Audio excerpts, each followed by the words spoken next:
Coldwell Banker. Started. Unfortunately, you have to go through again. Well, Let's start over again. I thought my Turkish was pretty good. Ben Türkçemin aslında çok iyi olduğuna inanmıştım herkes beni dinlerken. I was very impressed this afternoon by seeing the production and the capabilities of so many of you that own and run your own offices. Sizler hepiniz burada şirketlerinizin sahibisiniz, ofislerinizin sahibisiniz ve bugün burada öğleden sonra gördüğüm enerji hakikaten beni çok etkiledi.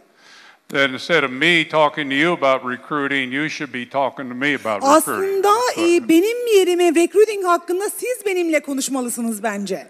So congratulations to you. Dolayısıyla hepinizi çok tebrik ediyorum.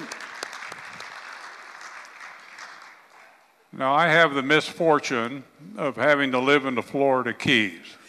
Ne yazık ki ben Florida'nın Key adalarında yaşıyorum. It's only 30 degrees warmer there than it is here. İşte ne yazık ki orası sadece buradan bir 30 derece kadar daha sıcak şu anda.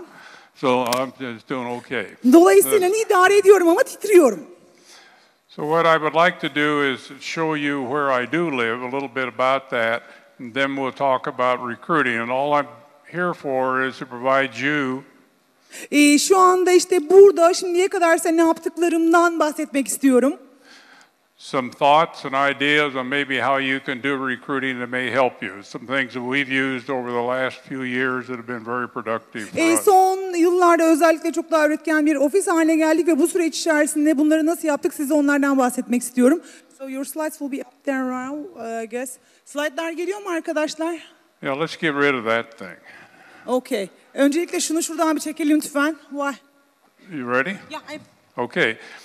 The Florida Keys is about an hour drive to the start of the Florida Keys from Miami Airport. Florida Key adaları Miami'den başlar ve Amerika'nın güneyine doğru devam eden takım adalarıdır. And then it's 106 miles long. There are about 75 islands that are called keys. There's a bridge after bridge after bridge.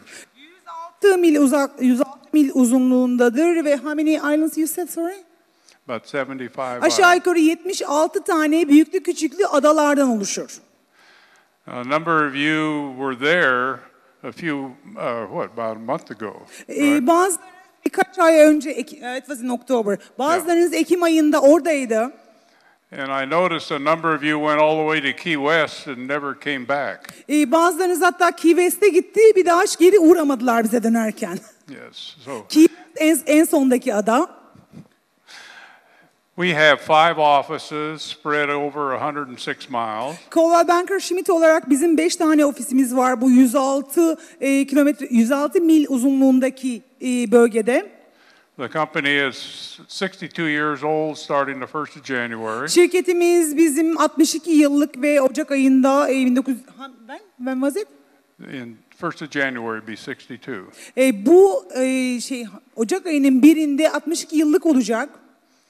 We've been number 1 in our market for sales and listings and sales dollars since 2004. 2004 senesinden beri bölgemizde portföy sayısında ve üretilen ciro bazında bir numarayız.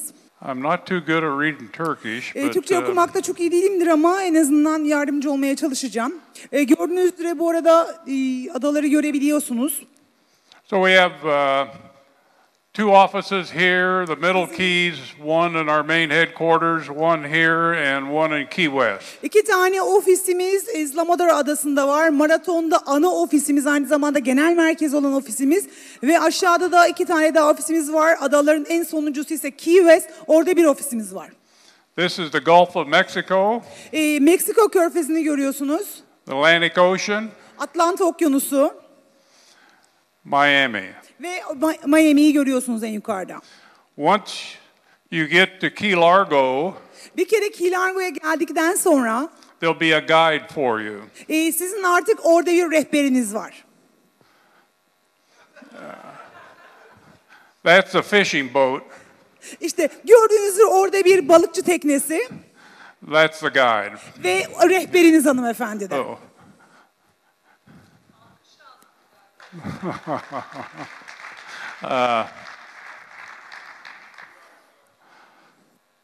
bunch of stuff there. Well, let's go to the next thing. Okay. Here we have 155 agents in our company. Bizim şirketimizde 155 tane gayrimenkul danışman, 5 ofisimizde 155 tane gayrimenkul danışmanımız var. And 15 staff. Ve 15 tane de personelimiz var. We have a real estate department. Bizim bir gayrimenkul And we have a konut commercial, satış departmanımız var. a rental department, Kiralık departmanımız var. and then we have marketing. Aynı zamanda pazarlama departmanımız var. Pardon bir saniye. Sorry. Okay, go on please. They're going to get it up there? Yeah. Got it? Okay. Pardon. So, what is your biggest problem in recruiting? What's the biggest obstacle? Recruiting'de karşılaştığınız en büyük problem ne? Getting prospects, finding the prospects. Finding the prospects and they are asking for salary. What's that? Finding the prospects and they are asking for salary. Yep, right. It's always a problem. Bu evet her zaman karşılaştığımız problem. What other things do you run Başka into? neler peki? And they don't want to go to field. Not those. Okay. Okay, başka?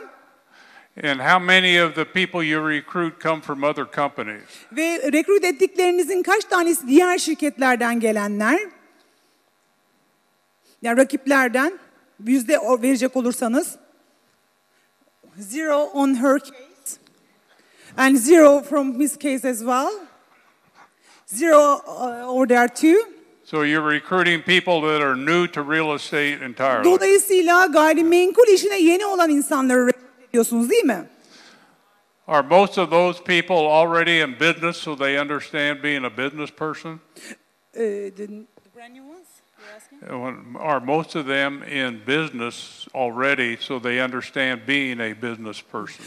Ve bu rekrut ettiğiniz yeni gayrimenkul danışmanları bir işletmede çalışan ya da bir işe daha önce sahip olmuş olan insanlar değil mi? Hani ilk defa sıfır iş hayatına başlayan insanlar değil. Doğru mudur? Yes. Okay. What is the compelling reason somebody should join your office? Peki sizin ofisinize birinin gelmesi için en etkin olan nedeniniz ne olacaktır? Ne çekecektir onları? Making money? Okay. What- Success. What- And success. Okay. Tamam. Good. So Ekip mi? have you, Team also. Teamwork. okay. So Brand. run. Brand. Brand, yes. The brand name Coldwell Banker in particular Brand is adı very özellikle strong. Coldwell Banker Yeah. ve son derece güçlü bir marka. What we have found over the last year and a half is we developed what we call our value proposition. Bundan 1,5 sene önce biz kendi şirketimizde bir değer önermesi yarattık. This is why you would want to join my office or my company. Bizim değer önermemiz yüzünden siz bizim şirketimize katılmak istersiniz. And what we have found by articulating this is we call the 4 pillars of our business. Ve biz bunu kendi işimizin 4 başarı ayağı olarak adlandırırız. 4 sütunu olarak adlandırırız. And I have copies. She has them. You will have them. And you can use that as a model Ve if kendi you're interested. şirketlerinin ait olan değer önermesini bize gönderdiler. Biz de size bir kopyasını ulaştırabiliriz. And what we have found is if when we meet with somebody, Biz şunun farkına vardık. Biriyle tanıştığınız zaman we give them that to read and say, which of the items in here is important to you in being in real estate? değer önermemizin olduğu sayfayı kendilerine uzatırız ve ardından sorarız. Bunlardan hangisi sizin için en önemli olan? It does 2 things. 2 şey vardır. One, it allows them to tell me what it is they want. Birincisi onlar bana kendi istediklerinin ne olduğunu söylerler. And then I'm responding to their needs instead of me just talking. Ve bu sayede ben onların ihtiyaçlarına, onların taleplerine karşılık veririm. Tek böyle kendi kendime konuşmak, kendimi anlatmak yerine. Because I find many times we just start telling them about how wonderful we are. Çünkü çoğu zaman ben fark ettim ki bizler sadece karşı tarafa ne kadar mükemmel olduğumuzu anlatıyoruz. And sales is really about asking questions and then answering those questions for the person. Aslında satış dediğiniz şey özellikle recruit'ta soru sormak ve bu soruların cevaplarını dinleyip anlayabilmek. So this allows me to specifically address their needs and how we do that. Ve bu sayede ben bu sorulara aldığım cevaplar sayesinde görebilirim onların talepleri ve istekleri ne olacaktır. Make me feel important. Bana kendimi önemli hissettir. What you want to, we have found what you want to do is look at their forehead. Burada yapacağınız şey karşınızdakinin alnına bakmak. And think of MMIF. Ve orada direkt şunu düşünmeniz gerekir. BKÖH. Bana kendimi önemli hissettir. Bursa, Kayseri, ÖN, Hakkari. Correct. In Turkish version. Make me feel important. Bana kendimi önemli hissettir. And actually you want to do that with any client that you're working with, right? Aslında bunu çalıştığınız herkesle aynı şekilde hissetmelisiniz. Yapmalısınız. What commission level do you pay? What percentage? Ödediğiniz hizmet bedeli yüzdeleri nedir peki? 50. We do the same. We start at 45. Bizler de sizin gibi %50 civarı ödüyoruz ama başlangıç noktamız %45'tir. And then as your income builds, you can get up to as high as 75, but no higher. Bizdeki pas sistemi gibi gelirleri arttıkça paylaşım oranları da artıyor ama maksimum %75'ini paylaştırıyoruz gayrimenkul danışmanlarımızla. And it runs 12 months. So if you sell a property today, the computer says over the last year you have earned so much money. And that's the percentage you get, 45, 50, 55%. Ve bu yaklaşık 12 aylık bir takvim çerçevesinde gerçekleşiyor. 12 ay içerisinde toplam cironuzun belirli yüzdelikleri kadarı paylaşılıyor. %45 ile başlanıyor. 50, 60, 65 maksimum 75'e kadar gidiyoruz ve 12 ayın sonunda bunu sıfırlıyoruz. Most companies in the United States pay 80, 85 or 90%. We don't do that. Birleşik Devletler'deki şirketlerin büyük bir kısmı 80, 85 hatta %90'lar civarında bir hizmet bedeli paylaşımı yaparlar ama biz bunu yapmıyoruz. That's why the value proposition is very helpful because they understand they will end up making more money. Bu sebeple bizim değer önergemiz son derece kıymetlidir. Çünkü bizlerle kaldıkları sürece daha fazla para kazanacaklarını anlarlar. By all the support systems we have and our training and everything for them to be even more successful than they ever dreamed of being. Çünkü bilirler ki bizim sistemimizde çok daha fazla destek ve eğitim alacaklar. Bu da onları arzu ettikleri başarı düzeyine getirecektir. That way we overcome the objection about commission.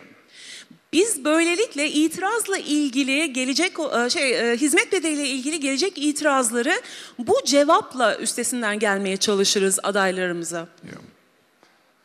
Because there are 4 important jobs, primary jobs of a owner, manager or broker, right? Retention, recruiting. Okay. There we go. Woo! Okay. So, we have our recruiting process. Şu anda recruiting sürecimizden bahsedeceğiz. Okay. Our value proposition we'll talk about in a moment. Birazdan değer önergemizden bahsedeceğiz.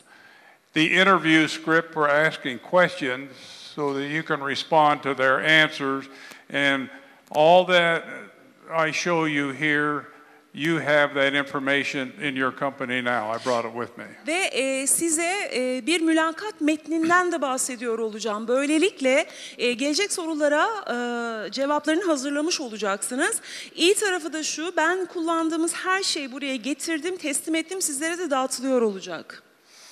And then a formal program to transition new and experienced agents to the company.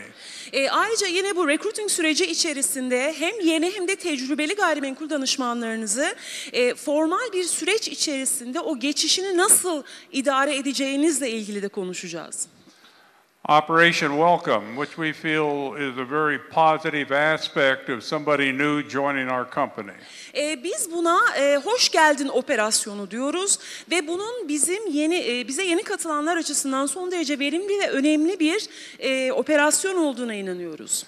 So Operation Welcome, when somebody joins the company, everybody in that office or in all the administrators in the company call that agent or call that person, welcome them. It gives them a great feeling of warmth about joining. Bu hoş geldin operasyonu dahilinde yeni bir gayrimenkul danışmanı başladığı zaman bütün sistemdeki ofislerdeki bütün gayrimenkul danışmanları ve ofis yöneticileri de dahil olmak üzere herkes bu insana tek tek telefon eder ve hoş geldiniz der. Böylelikle sıcak bir aile ortamı yaratmaya çalışırız. If some of you have 2 or 3 offices, it's very helpful for everybody to call. Eğer içinizde 2 ya da 3 ofisi olanlar varsa özellikle birlikteliği artırabilmek adına bu telefon operasyonunu gerçekleştirmek çok önemlidir.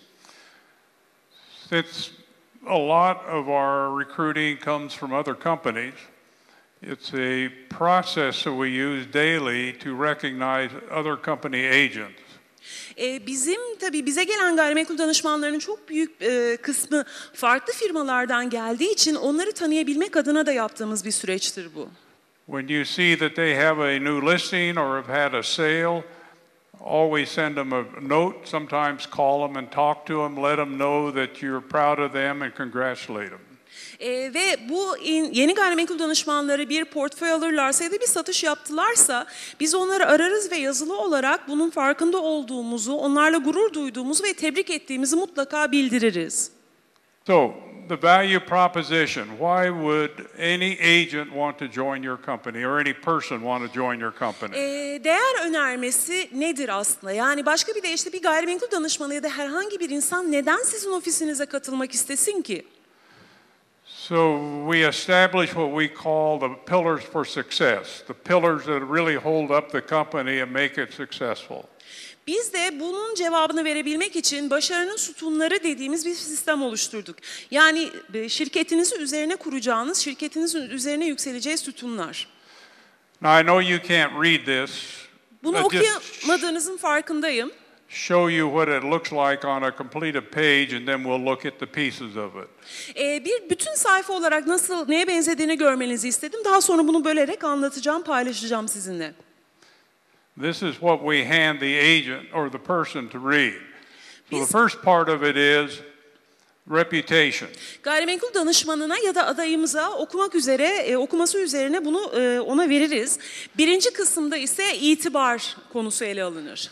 Each of these is phrased as a question. So, reputation. Do you want to work with the market leader, the most trusted and respected company in the Florida Keys? Ve bizim onlara sunduğumuz bu sayfalarda bu her bir 4 madde bir soru şeklinde onlara yöneltilir. Yani Florida Key Adalar grubunun pazar lideri olan en güvenilir ve saygı duyulan gayrimenkul ofisinde çalışmak ister misiniz deriz. We have found by the affiliation with Coldwell Banker now for a long time, since 75% of the people that buy in our market live outside our market, the Coldwell Banker name is very important. Biz şunu keşfettik ki Coldwell Banker markası bizim için şu anlamda çok daha önemli. Bizim pazarımızdan mülk alan alıcıların %75'i farklı pazarlardan geldikleri için marka tanınırlığı sayesinde bizi bulduklarını anladık. The second is support. İkincisi destek. İkinci sütunumuz destek. Do you need more support to grow your business? İşinizi büyütmek için daha fazla desteğe ihtiyaç duyuyor musunuz? This is training, systems, management, help everything that's necessary in order to be a successful agent. Başarılı bir gayrimenkul danışmanı olmasına katkı sağlayacak her şey bu destek sistemine giriyor. Eğitim, teknoloji, doğru bir ofis işletim ve yönetim sistemi. Then knowledge and technology, coming back here. Knowledge and technology is the next thing because that becomes more important as everything keeps changing faster and faster with information technology. Yine sunduğumuz bir üçüncü sütun ise bilgi ve teknolojidir. Yani bize katılacaklara şu teminatı veririz. Her şey çok hızlı ve hızlı bir şekilde değiştiği için bizlerle birlikte olduğunuz sürece bütün değişikliklerle anında haberdar olacaksınız. So the first item reads support, correct? No, Or a reputation. No, it's reputation and Okay. recognition. Then, without going into all the details, we put the important things we felt we had in the way of reputation to cause the person to want to join us. İtibar ve bilinirlik başlığı altında sıraladıklarımız bizim için bir insanın bize neden katılması gerektiği konular üzerine yaptığımız çalışmalarda çıkardığımız en önemli noktalardır. And this is going to depend, of course, upon your location and your office and the things that you have. It took us a while to sort this out because it's really hard sometimes to look at yourself like that. Sizler tabii bunu hazırlarken kendi bölgenize, kendi ofis ve ihtiyaçlarınıza göre bunu yapmanız gerekiyor. Bizim dahi bunu bir araya getirebilmemiz ve bu kadar filtre edebilmemiz oldukça uzun zamanımızı aldı. So the referral business, our agents average total income $2.5 million a year because of the referrals out of Coldwell Banker and the other companies that we do business with. I don't know how much referral business is done here between offices or company. Let me just translate and then I'll answer the question. Bizim için özellikle referral işlemlerinin sonucunda elde ettiğimiz $2.5 milyon ciro adaylarımız için son derece caziptir. Bunu ön plana çıkarır. Sorusu da şu anda Türkiye'de ne kadar referral gerçekleştiriliyor? Cironuzun ne kadarı ya da öyle sorun. Cironuzun yüzde kaçı referral'lardan geliyor? Approximately 5% of total turnover comes from referrals. And is that growing, building between your offices? Bu ofisleriniz arasında gittikçe artacaktır. Öyle değil mi? Hopefully, yes. Great. İnşallah. We have a charitable foundation, which is what this is. We started in 2004. Aynı zamanda kurmuş olduğumuz bir hayır kurumu var. 2004 yılında kurduk bunu ve şu anda yakamda gördüğünüz yaka iğnesi de bunu temsil eder. We've collected $1,700,000. $1.7 milyon bağış toplayabildik. From donations from agents' commissions, golf tournaments, a number of events, and then people in the community, and it's run by the agents. I have nothing to do with it. Bu tamamen gayrimenkul danışmanlarının yürüttüğü bir operasyon. Bu parayı gayrimenkul danışmanlarının cirolarından ya da işte kendi hizmet bedellerinden ciroya katkıları, düzenlenen golf turnuvaları ve genelde toplum içerisinde yaşayan insanlardan aldığımız bağışlarla biriktirdik. The money must go to people that are within Monroe County, where our offices are, and the company pays all the overheads, so all money raised goes out. Buradaki tek kuralımız şu, buradan toplanan bağışların tamamı kendi bölgemizde harcanması gerekiyor. Biz şirket olarak gerekli olan bütün masrafları üstleniyoruz. Dolayısıyla bağışların tamamını dağıtabiliyoruz bu sayede. This has brought us a lot of very positive comment and reflection within the community. Bu dolayısıyla içinde bulunduğumuz toplumda bizi son derece üst noktaya toplamış ve hakikaten hakkımızda çok iyi şeyler söylenmesine vesile olmuştur. The next area is support. Bir sonraki nokta ise destektir. A key difference we believe about us is that our customer, the owner and me, our customer is not the people buying and selling real estate. Biz şuna inanırız, hem şirketin sahibi hem de ben, bizim müşterimizin gayrimenkul alıp satan insanlar olmadığına inanırız. It is the agents that work with us. The agents are our customers. Bizim gerçek müşterilerimiz, bizimle birlikte çalışan gayrimenkul danışmanlarımızdır. And we do that because if we don't provide them the support, the education, the training, and the office environment to be successful, they'll leave. Bunu böyle görmemizin sebebi, eğer biz gayrimenkul danışmanlarımıza uygun ofis ortamı, yönetim sistemi, eğitim, teknoloji ve desteği sunmazsak onlar zaten ayrılıp gideceklerdir. They can get a higher commission any place. We seldom have anybody leave because of the support environment that we have. Daha yüksek hizmet bedeli paylaşımını, yani daha yüksek kazancı her tarafta bulabilirler. Ama bizi bırakıp gitmemelerinin temel sebebi vermiş olduğumuz desteklerdir. Bunun farkındayız. The Everyday Until It's Sold marketing program. Şirketimizin temel felsefesi Every day until it's sold. Ta ki satılana dek her gün diye bir temel felsefemiz vardır. This is the program we started with in 2004 and is really the reason that we become the top listing company, and we are only a listing company. Biz bu inancı 2004 yılında başladık bu programa. Yani satılana kadar takip etme programına 2004 yılında başladık ve bizi bugünkü bir numaraya getiren de bu programdır. Bizler sadece portföyle çalışan bir firmayız. Biz portföy firmasıyız. Because if you have the listings, the buyers come to you, correct? Çünkü eğer zaten elinizde portföy varsa alıcı sizi bulacaktır, öyle değil mi? We'll talk more about that tomorrow. Bundan yarın daha detaylı olarak bahsedeceğiz. And then we have 2 marketing directors, an agent marketing director and a company marketing director, and then the 15 staff. 2 tane de pazarlama direktörümüz var. Bir gayrimenkul danışmanları için pazarlama direktörü, bir şirket pazarlama direktörü. Bunun haricinde de 15 tane destek ekibimiz var. So Personelimiz. the thing for you to think about is what support do you provide for your agents, your customers? Sizin üzerinizde düşünmeniz gereken şey şu: sizin gerçek müşterileriniz olan gayrimenkul danışmanlarınıza ne tip destekler sunuyorsunuz? Now, I know there's nobody here that has the problem I have. Biliyorum ki içinizde hiç kimse benim daha önce yaşamış olduğum problemi yaşamıyor. You have all cooperative, friendly, helpful agents, right? Sizlerin bütün gayrimenkul danışmanlarınız son derece uyumlu, işbirlikçi ve geçinilebilir insanlar, öyle değil mi? Nobody has a pain in the ass agent. Hiç kimsenin baş belası bir gayrimenkul danışmanı yok, öyle değil mi?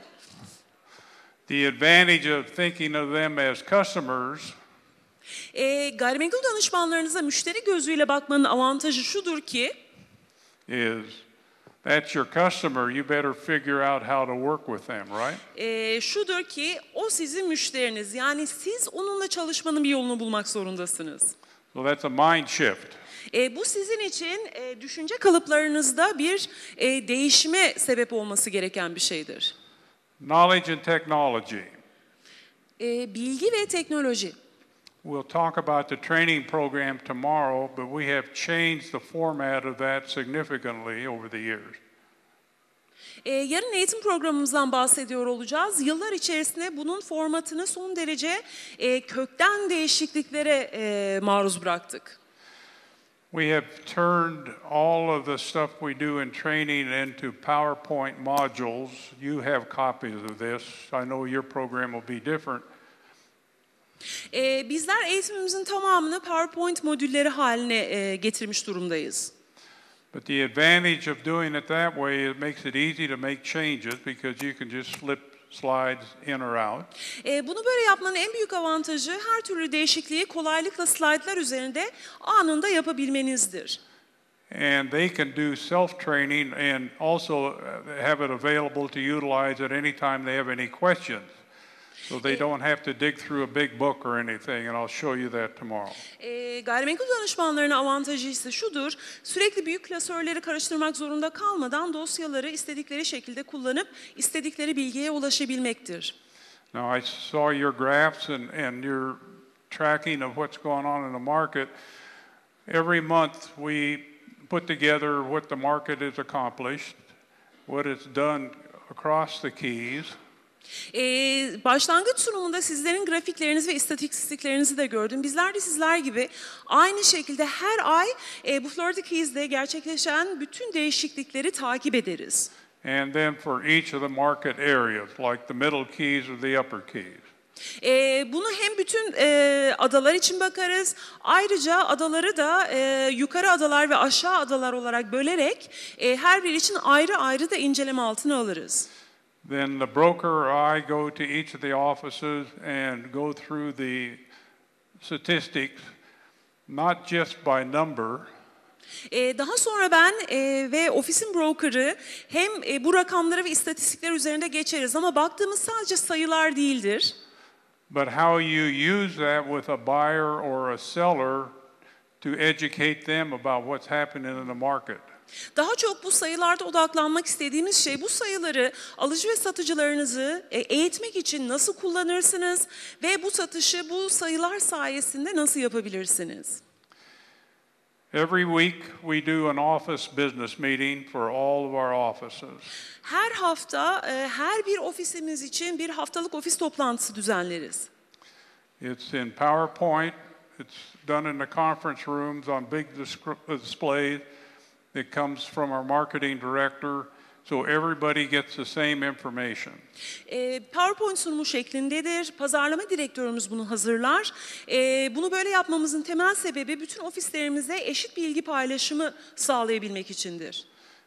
A lot of recognition, congratulations for listings taken, closings, success in anything. A lot about changes in the market. And then about forecasts for what's going on over the month. Bu toplantılarda yapmaya çalıştığımız şeyler öncelikle elde edilmiş başarıların farkında olmak ve başarı elde edenleri o toplantılarda tebrik etmektir. Daha sonra pazarda oluşabilecek değişiklikler üzerinde konuşuruz ve daha sonraki aya yapmamız gereken hazırlıkları konsantre oluruz. Results and recognition. We're going to have to stop, so we'll cover that tomorrow as we will with the recruiting presentation itself, which I'll have copies for all of you. Sorry about the technology. Yarın sonuçlar ve takdir edilme konusunu yarınki oturumumuzda ele alacağız. Çünkü şu anda süremiz dolmuş durumda. Ama bunların zaten belgelerini sizlerle paylaşıyor olacağız. See you tomorrow. Yarın görüşürüz. Thank you. Coldwell.